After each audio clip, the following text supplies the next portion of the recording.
Just barely got it in time. Are the names in the right place? No, the names are not in the right place. It's Jordan versus Mel, winners round 1. Gotta get the names on other sides. Mel is actually the one on the left. Jordan is the one not visible on the right. But we have in a Fire Emblem fight right now. Mel running the Tiki Lucina, and Jordan running the KKK mark. So, as it is right now, though, fairly even. Percentage is pretty even, position-wise. Mel's kind of in a bad spot, but... This is also definitely a very interesting matchup because how often you can see these two characters fighting each other. Mm-hmm. Yeah. Also, it's a question of consistency versus pure luck kills. Hi, I've got a tipper. Killed you at 40 at ledge. You know, it's actually kind of sad because even with how good Mark is, like he's still like on an actual tier list. He's still lower than Lucina, even with how more technically consistent he is. I mean, I wouldn't say Marth is technically consistent more than like. Okay, at least in tournaments, I've seen more Marth plays higher than any Lucina himself. Well, I think that's also because to a certain degree, people are used to playing actually Marth. Or not playing actually Marth, but like playing against the Lucina, because like Lucina to a certain degree will play a lot sloppier than a Marth. Yeah, because they don't have to focus on spacing. Yeah, and a Marth player will be very attuned to their spacing, so they won't get into situations where, as often, where their sword is not being leveraged to its full extent because they're not going to just run up and be like, hi, I'm naring on top of you, and it's just like, well, you're hitting me at the hilt now.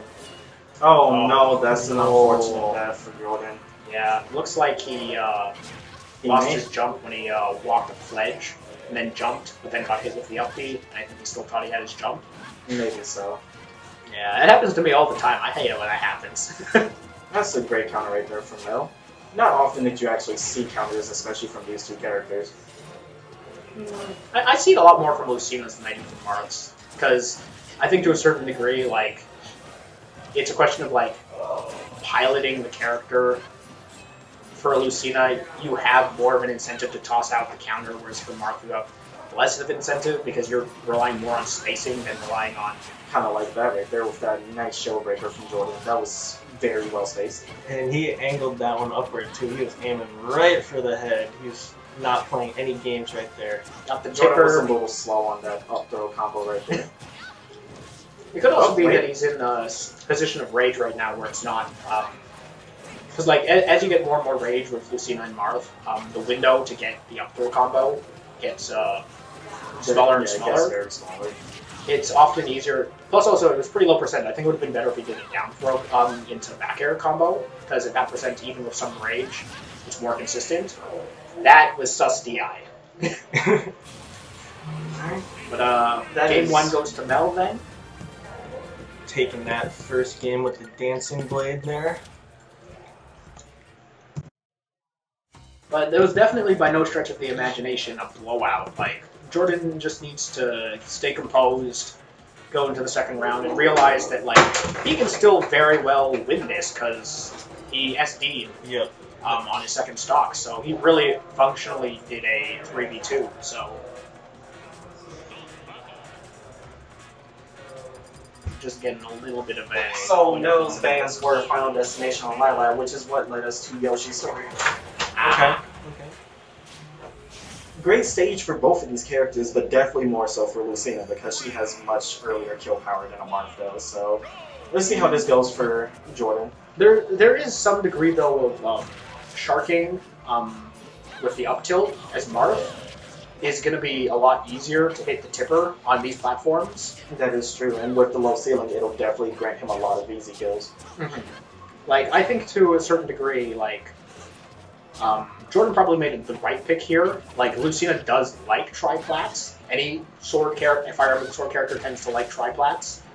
But, like, it's not like Jordan was in a particularly bad situation in the last game. He doesn't feel, like, I don't think he should feel the need to, like, play for every advantage he can. But, yeah, that was a bit of a... Yeah, that was very unfortunate right there. Jordan needs to recover a little bit lower, because I don't think Mel's as comfortable doing Being risky. Yeah. Risque board. like he went a little bit too high there, and Mel sort of just capitalized on that because like it's pretty easy to edge guard both Lucina if they go high because you just swing forward air and it covers not most of the screen, but it covers a lot of options if they come in. But that looked like a tipper based on that because that was if that wasn't a sweet spot, that probably wouldn't have done the sparks when it launched this far. So Jordan is now back in this and is taking the lead. I feel as though that what Jordan should do when he's recovering, if he feels like he wants to recover high, he should just counter instead. Because from what I'm seeing, Mel is always going for an offstage edge guard. He's like being risky, but not being too risky about following him anywhere. He's just staying on stage and waiting for him to either recover high or just hoping he lands on stage. Kind of like that. Like Mel just missed ledge and he countered to give him the space. So.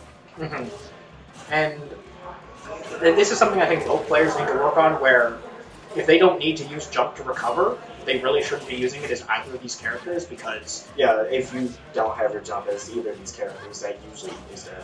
Yeah, like a lot of times they're going into situations where they could just upbeat a ledge, and while it's a little bit hard sometimes to sweet spot it for some players, it's still the safer option because if you do like get 2-framed or something like that, you can get it consistently and just overshoot it.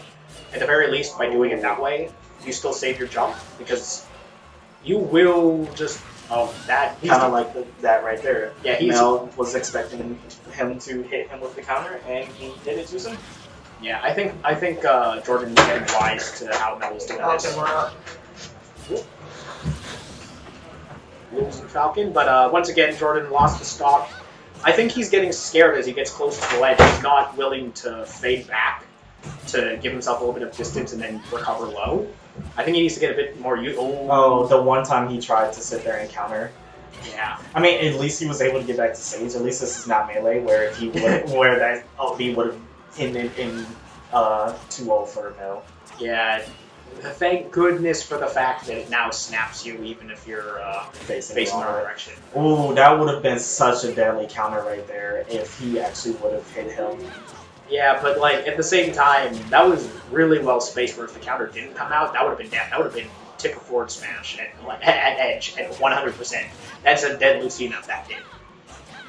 But as it is, Jordan just has the advantage. All he needs to do is just play safe, and he has basically all the reason to win this right now.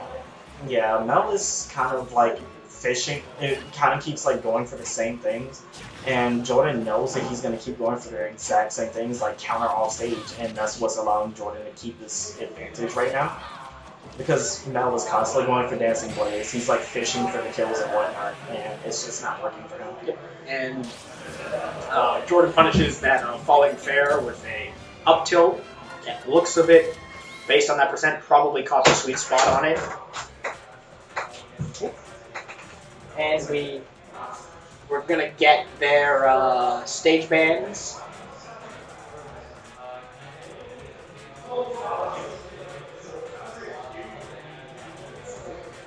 It's 1-1 now for Mel and Jordan.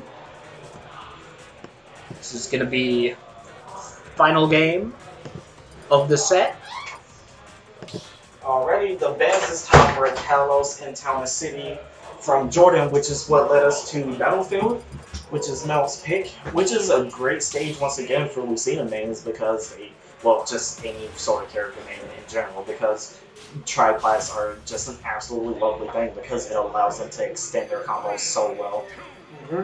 And based on those bans from Jordan, it leads me to believe that he doesn't really like those larger stages. He doesn't want to have to struggle to kill the Lucina. Yeah, or chase somebody down. He seems to. It appears that like even though he's playing Marth, he's the type of player that still likes to keep his spacing close. He doesn't want to have to constantly be fighting for space again over and over.